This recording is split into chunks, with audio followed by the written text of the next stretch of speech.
Lorsque l'on veut identifier si une relation est une fonction, le fait d'utiliser un tableau de représentation des données peut être utile pour identifier réellement si on a une fonction. Prenons les trois exemples ici. Nous avons là à la gauche de chaque tableau les valeurs d'entrée indépendantes ou X représentant là.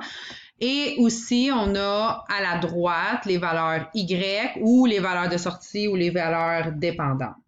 Donc, premièrement, c'est important de repérer avec quelles valeurs on travaille. Donc, les valeurs X sont des valeurs d'entrée. Donc, normalement, une valeur X devrait donner une valeur Y. On ne peut pas avoir pour la même valeur X deux réponses possibles. Donc, c'est d'énumérer nos données, nos couples de données dans un tableau afin de voir s'il y a une répétition des valeurs de X qui serait associée à plus qu'une valeur d'Y. Donc, si on regarde ici, chaque couple, on a ici une valeur de X qui donne une valeur ici de Y. Donc, on peut dire que ceci est une fonction.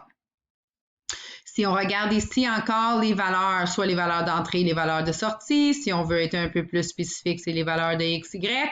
On a ici une valeur de X qui me donne une valeur d'Y. On voit ici que la valeur de 5 est répétée pour les valeurs de sortie. Ceci n'est pas important dans le sens que ça définit que c'est une fonction puisque cette valeur de 5-là est attribuée à une valeur de X différente. Donc ici, on n'a pas de problème, on a une fonction. Si on regarde le dernier tableau qui ont encore des valeurs X, Y, soit des valeurs indépendantes et dépendantes, on voit maintenant que nous avons deux valeurs de X identiques qui donnent une valeur différente par cette valeur de X. Donc, le fait que X5 donne à la fois 2 et 4 rend ceci impossible d'être une fonction.